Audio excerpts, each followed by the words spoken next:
We will say, Cayla and I know all the athletes and talk to all the athletes. That also kind of sets us apart. We don't want to have athletes in our program that we don't know. So we do get to know all the athletes, but we also try to have all the coaches go through clinics with us. Like we teach them kind of the basics of the things that we are looking for. And we talk about the mental health stuff with them too. Like we also want them to be able to get through obstacles and talk to us if they have issues and those kind of things. Like it's also hard as a coach sometimes, and you need that person to talk to. This is the Leave It Better podcast, powered by the Side Out Foundation. Here's your host, Hall of Fame coach, Janice Kruger. Welcome to the Leave It Better podcast. Today, I'm excited to introduce the dynamic duo behind Infinity Volleyball Club in the Denver metro area, co-owners, club directors, Corinne and Cayla Kapelke. And those weren't easy for me, but I got them. Together, they bring over 30 years of combined coaching experience and shared passion for developing young athletes. Both are dedicated moms, each of 3 children and maybe a dog or 2 in there somewhere. And basically, what I gather from you is you understand how to make the balance between competitive excellence and personal growth with your youngsters there. Their combined leadership has made Infinity Volleyball Club a standout program in the Denver volleyball community. Welcome to the show, you two. Thank you. Happy to be here. Yeah. Today we're going to get to know both of them, their passion for volleyball and commitment to building confidence in young athletes both on and off the court. Corinne's team this last season participated in one of our programs, which was a pilot program called the Perfect Pass Challenge. We'll talk about that some and just learn a little bit more about the two of them, what this great club does, and sort of their philosophy on that. You guys ready? Ready. So if you would, can each of you take a moment and tell us about yourself and how you got started in volleyball and in coaching? What drew you there? Yeah. I'm Corinne. I started volleyball kind of late in life as a freshman in high school, and basically was just kind of told that I would be good at it because I'm tall. And so I started there, played all 4 years in high school, and then fell in love with it and continued playing for club at UNC in Greeley. And then got into coaching while I was going to UNC and started coaching up there at University Middle School in Greeley. And Eaton Volleyball Academy was my first club experience as a coach. Yeah. But my mentor, the person who really got me going with volleyball, her name's Heather Martin. She was my high school coach and one of my teachers in my high school. And I just really wanted to be just like her.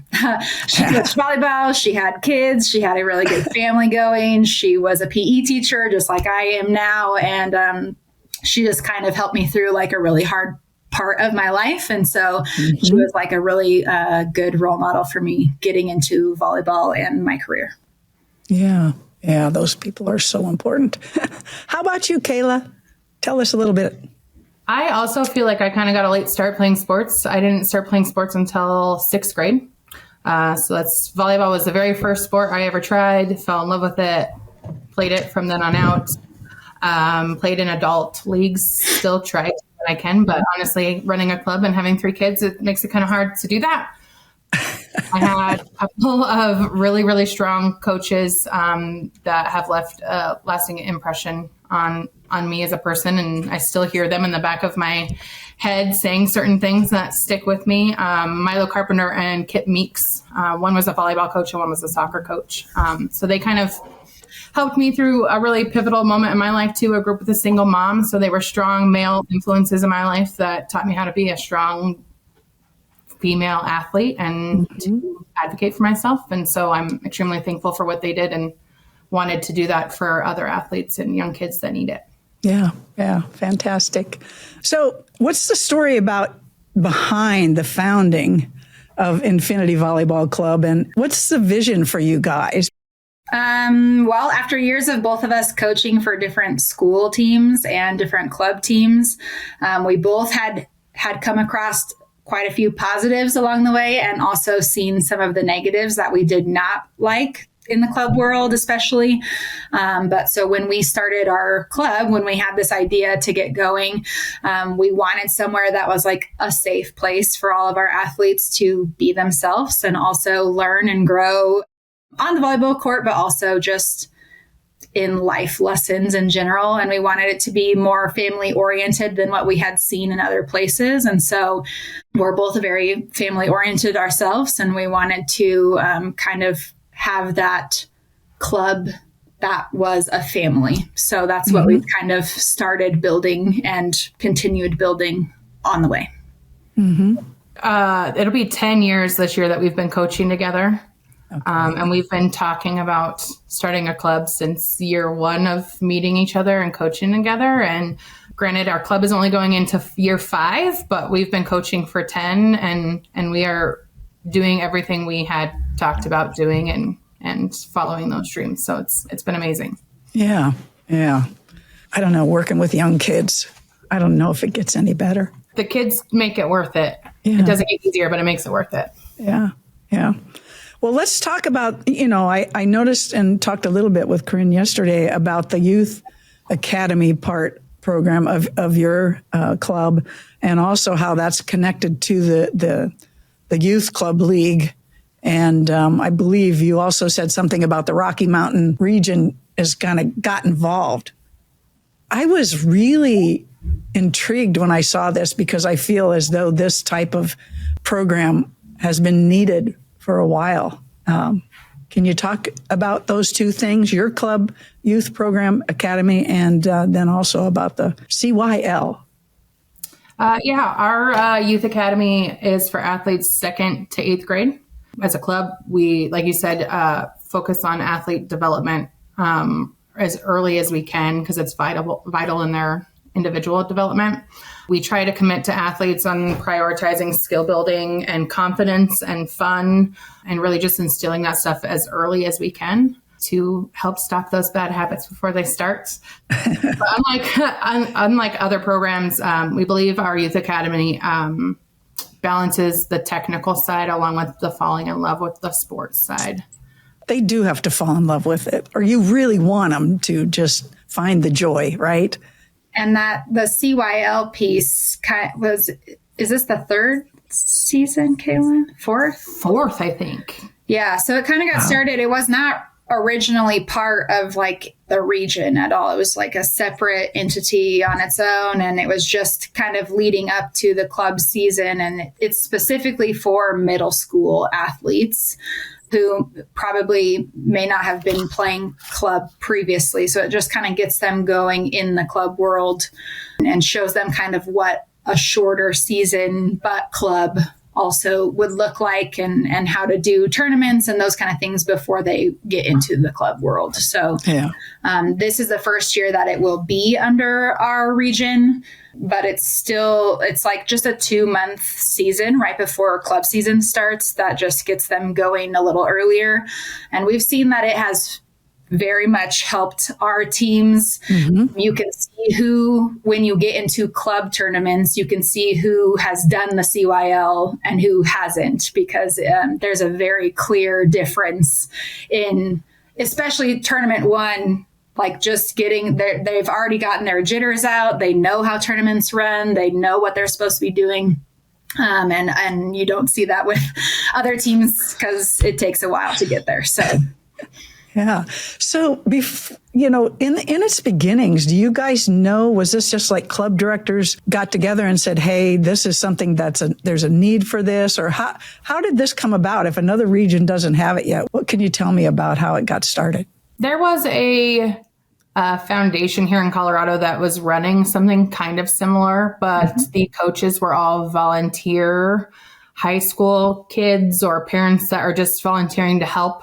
They don't really know the technicalities of volleyball. I mean, they were stepping in where there was a need, and which was great. But a lot of clubs in the area were discussing that we're getting these kids at 13, 14, 15 years old who don't know basic terminology or fundamentals. And so putting the kids being the priority, we were like, we need to have something like this where they're having club coaches or people that are more experienced. Yeah. Giving back to those kids and getting them prepared the way they need to instead of relearning and them feeling like they wasted time before. So it's been a huge development. Yeah, I absolutely love it. It's been something that the founder, Rick Dunitz, and I have talked about a lot for programs out here in Virginia and Maryland. They may even have something at this point. I've kind of been disconnected from that a little bit. But I love hearing about it. It sounds like a great program. So for you guys, how do you approach developing the different ages and the levels throughout your club? What are some key things, if you were to share with somebody here that you try to hit upon? Our younger athletes, we focus on the fundamentals and focus on technique and movement and start on the game awareness a little bit to help kind of build that volleyball IQ early on. We focus on the confidence and being inclusivity with this young group so that they know how to be good teammates and they feel supported and valued by us as a whole. I see also somewhere on your website that said, if you have a friend and we're going to try to maybe match you up if it's close. I mean, there's so many things that are really important at that young age. Yeah. Our youth academy, so starting at the bottom, I mean, if you have a friend, great. If you want to play with your friend, bring them along. We'll get everyone going. And then we kind of go based on skill after that. The CYL teams lead into our club teams. So they're mostly the same girls that are going to be on the club teams. And then our club, we have national teams and regional teams. So the national teams are more advanced. The regional teams are kind of more beginner, but still upper level sometimes, depending on the group that we get. But we try to gauge early what we can push them for and what they need some additional help with. And so we just try to challenge them from where they're starting. We try to meet them where they're at and grow from there. So, yeah, great. What sets Infinity Volleyball Club apart from other clubs in the Denver area? Our approach to everything is a whole person approach. We don't focus just on volleyball. We want them to learn the life lessons that go along with it. We want them to be strong, both physically and mentally. We do a lot of mental health support and check-ins and those kind of things to make sure that if they have an obstacle that they need to get through in life or on the court, that we can help them through that. And just that family environment that we were talking about, I don't think you can say that is everywhere. We do talk with the parents. We bring them in. We want them to be involved. We have 4v4 tournaments that we invite everyone to, come play with us, see what we're all about, and those kind of things. And I think it really shows because our people are coming back and they're telling other people. The word of mouth is super strong for us. And that's where we get a lot of our new people, is just our people telling other people how great we are. And they like us, and then they bring their friends, and then they bring their friends. And we just have more and more people each year. So, yeah, I mean, I think that sounds like the very best way to have this going. We decided to become a nonprofit, which was, it's a lot of work and it's time consuming. But for Corinne and I, it's so worth it. It gives our families a huge opportunity to pay their fees, uniforms, travel fees, all the things that they need to with the fundraising. We have many families that pay off all of their fees before we even have our Power One first tournament in January, with the opportunities that we give them. We don't want any kid to not be able to play a sport they want to because of a financial situation their family may be in at the time. Or I grew up with a single mom. I know how hard it can be for some families. So Corinne and I made it a priority to have this opportunity for people that need it. And it allows us to give scholarships among the club too and help fund that. So that is a huge difference for our club from other clubs in the area. I did see something too, working the Denver Broncos. Are you still doing that? I mean, how fun is that for your families and the kids? I thought that was awesome. Yeah, how'd you get in there? Honestly, one of the high schools Corinne and I coached at, they reached out at one point as a fundraising opportunity, and we kind of dabbled in that a little bit while we were coaching high school for our high school programs. And then when we switched to nonprofit, I reached out to them. So we work in the main merch store, the big store at Empire Field where the Broncos play. And they find people merchandise they're looking for, check them out at registers. It is phenomenal. People watching for our sporting events, our families that really like to talk to people, and our minglers. They love it. They really, truly enjoy it. And the money that we make off of that is huge. And that's where most of our money comes from for our families. So it's a wonderful opportunity. God, really? I mean, if you can be, a customer service and do the communication with customers, that's not always easy for kids. Yeah, I mean, it gives them some things that they could probably write on a resume too. Just like I volunteered, I know how to work a cash register. I did some customer service for the Broncos. Those are things that they could use in real life too. Yeah, for sure. This competitive balance with, performance, skill development, just pure joy of the game. Like I've seen teams and you just want them to enjoy the game. That doesn't mean that you tiptoe around them. You don't push them real hard, because that's part of the learning as well, I would think. We really try to get our coaches to know their individual athletes. If you get to know your individual athletes, you know how far you can push them or what they need from you in their moments of struggling. So we focus on progress more than immediate results. Knowing what's a good error and a bad error, and knowing that it's okay to make mistakes is huge for us. We try to eliminate that excessive pressure that they feel and communicate that with them through the mental health stuff we kind of do too. And prioritizing that has helped a lot of our athletes on the court and off the court, and just with lifelong things. So maintaining the love for themselves and the love for the game is a huge priority for us. I mean, there's great stuff that you guys are doing. I can tell you guys have some teaching as a priority, but having good staff is really important, because there's a lot of kids.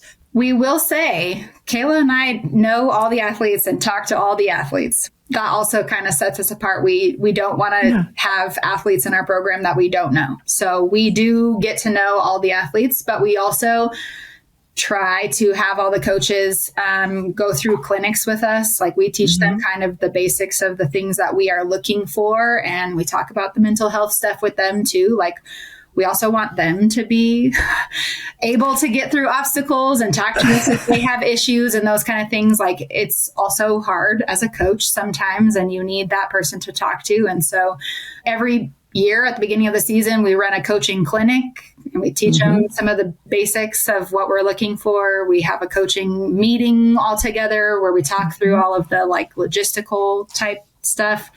And then we touch base frequently during the season. We'll sometimes write out practice plans if coaches need extra assistance in certain places. Sure.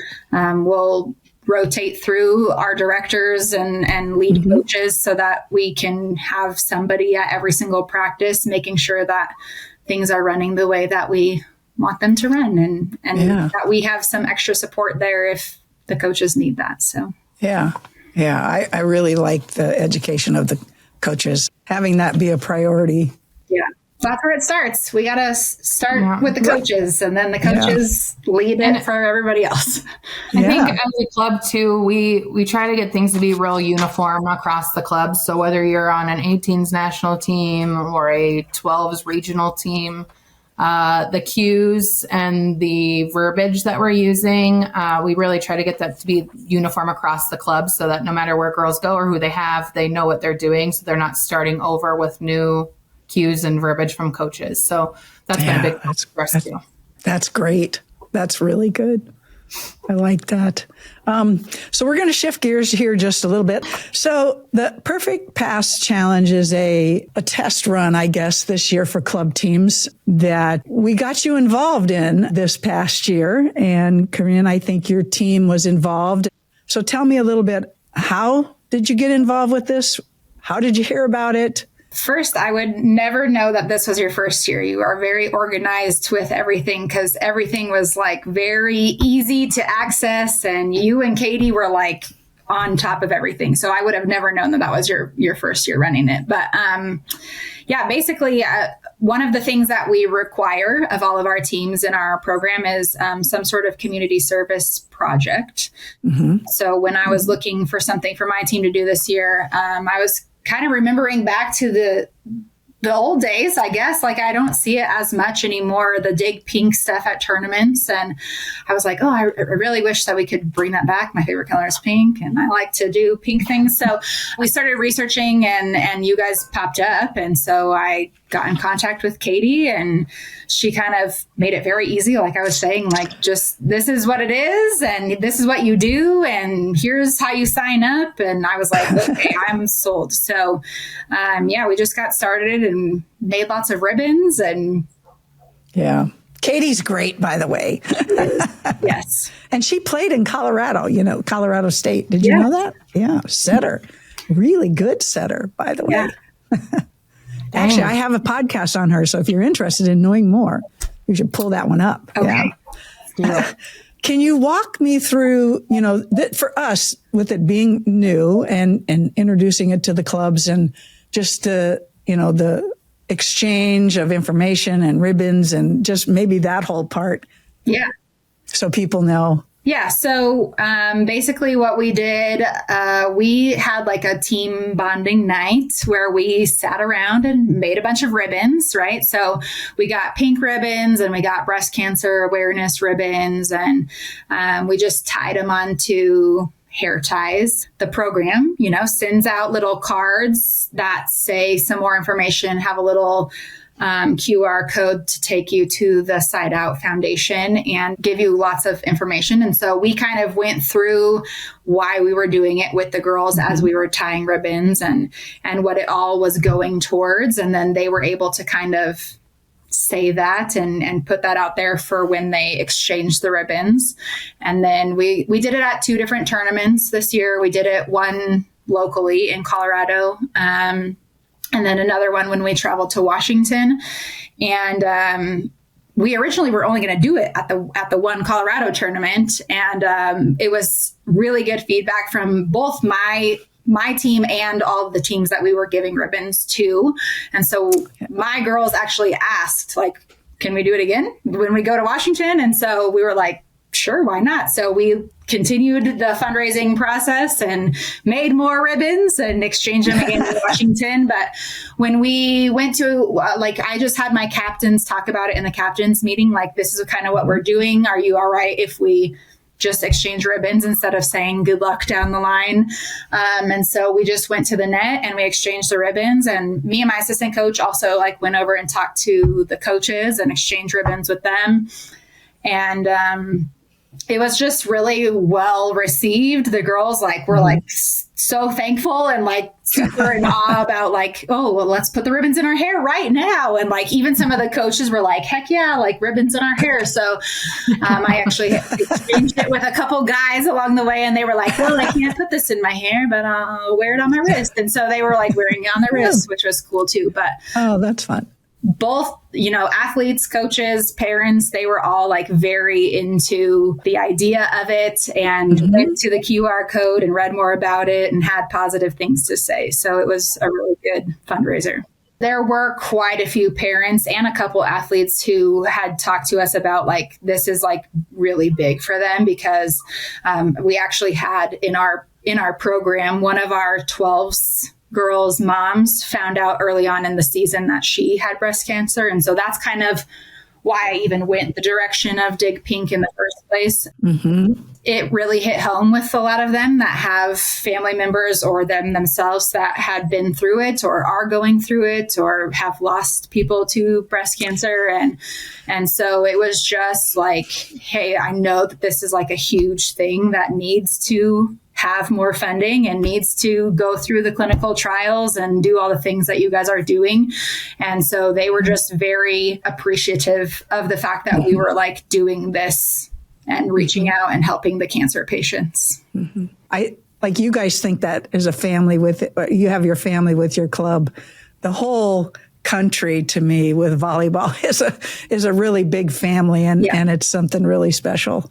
Yeah, and Cayla and I always bring up the fact that volleyball is a huge world, but also like a very small world. And so everyone knows everyone. Like, you're like, oh, I've met you before. How do I know you? Oh, volleyball. Like, you know, and so, you know, even if it didn't directly impact one athlete in any way, like they probably know somebody who it impacted at some point. And so it was an easy one to get into because everyone knows someone somewhere that has been through the breast cancer struggle. Yeah.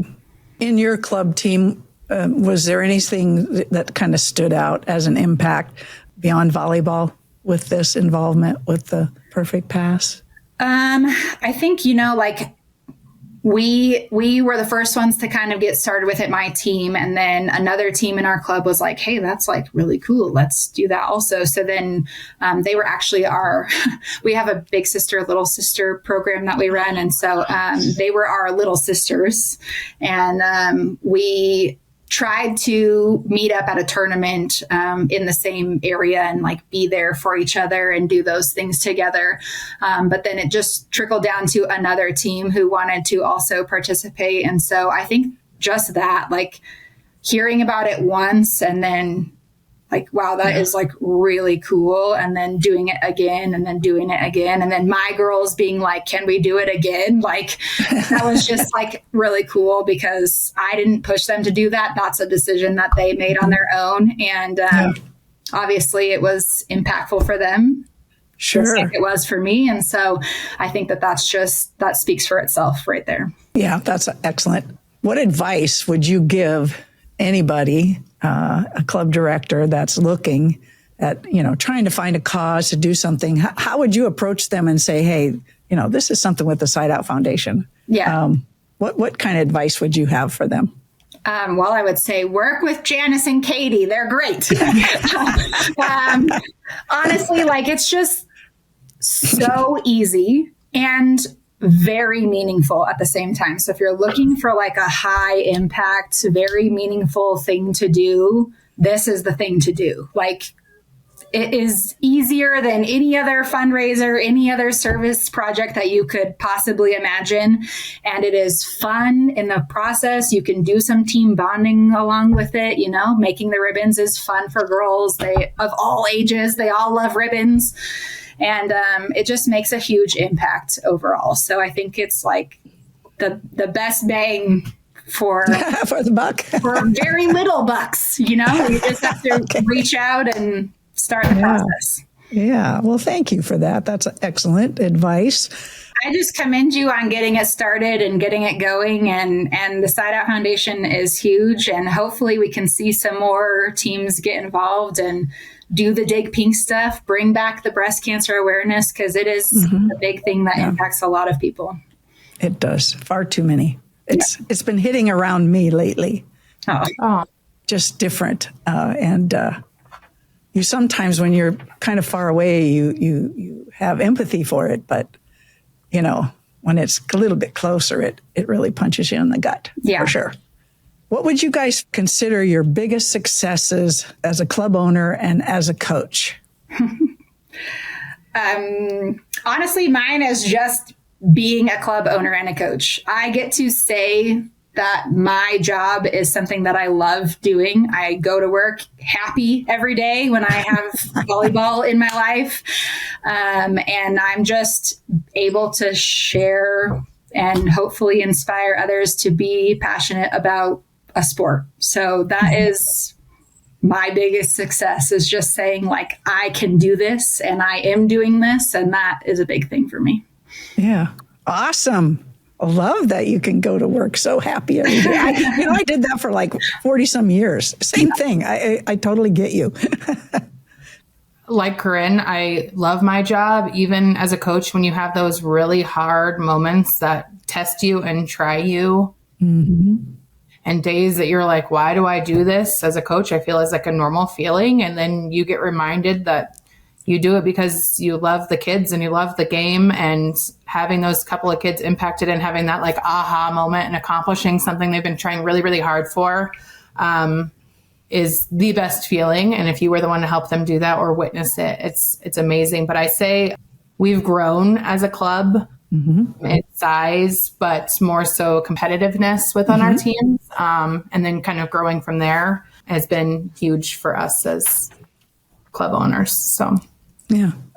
How do you see Infinity Volleyball Club's role in the broader Denver volleyball community? That might be a tough question. I don't really know, because I know, there's a lot of clubs. There's a lot of volleyball that's going on in that area.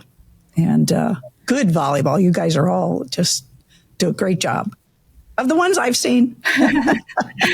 Yeah, I mean, we're not quite to the level of some of the high elite teams here in Denver, but we are working in the right direction. Every year, we're getting more competitive. Every year, we're growing as a club.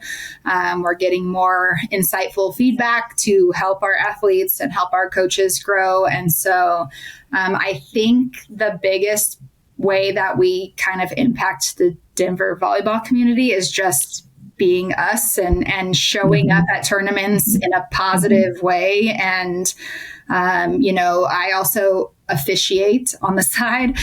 So I know a lot of coaches through officiating and officials through officiating, and that helps get us connected too. But I think just also that word of mouth, like we are spreading, and we are spreading in mostly positive ways. And that's all we can really ask for. Yeah. Awesome. Positive addiction. I always like positive addiction. I like that. I've never heard that. There's a book. Oh, yeah. Positive addiction. Yeah. Okay. Challenges you guys have faced growing your club. Just like any business, you try and fail sometimes and try and it works. So Corinne and I have always kind of faced every challenge head on and approached it with being resilient and strategic thinking. Like she said, asking our coaches and our athletes and our parents for feedback and truly reading all of that and taking that into consideration when we make changes for our club and on how it can best help our athletes and the families and coaches. But we always have challenges, and it's just how we handle it that matters, really. So Sure. It must be really great for you two to be such good friends, but also to have the collaboration that the two of you have, and each one of you have your specialties, and just and how much. I'm guessing you guys have a blast all the time. Well, except for when you have those moments, right? Yeah, I feel, and I know Corinne, but we are extremely fortunate to kind of be able to lean on each other. There's zero possibility that I'd be able to do this without her. She balances me really well and does a lot of hard work on top of being a mom and teaching full time and officiating and doing this. I am fortunate enough just to do this. I was a stay-at-home mom for a long time, so this was my out, and meeting Corinne and kind of going that path. If it weren't for her, I wouldn't be doing what I'm doing. So I'm extremely thankful to have her as my best friend and business partner to just kind of help lead me when I need to be led. I feel the same. And we do balance each other out. We have our own individual strengths that we bring to the table, and we lean on each other when it's not our strength and we need some extra help. And we are a good pair. Yeah, right. There's a lot to be said for that, because I can tell You guys are really a great balance. So what's next for Infinity Volleyball? Any exciting developments or goals that you have for the upcoming year? We have a couple of our higher level national teams that are coming up this year that have potential to do some really big things. Yeah. And so we're really excited for that. And we've got a lot of new athletes in the gym that are on their way as well. And I think that just makes it really exciting every season gets more and more exciting. So it's the same, but it's different. Yes. We're also currently renting in a facility right now. And so eventually, hopefully soon, we will have our own facility. So we're working towards having our own place and running even more volleyball. So, Yeah. Yeah. That rental and the time slots and all that good stuff can be a challenge. Yes, it can.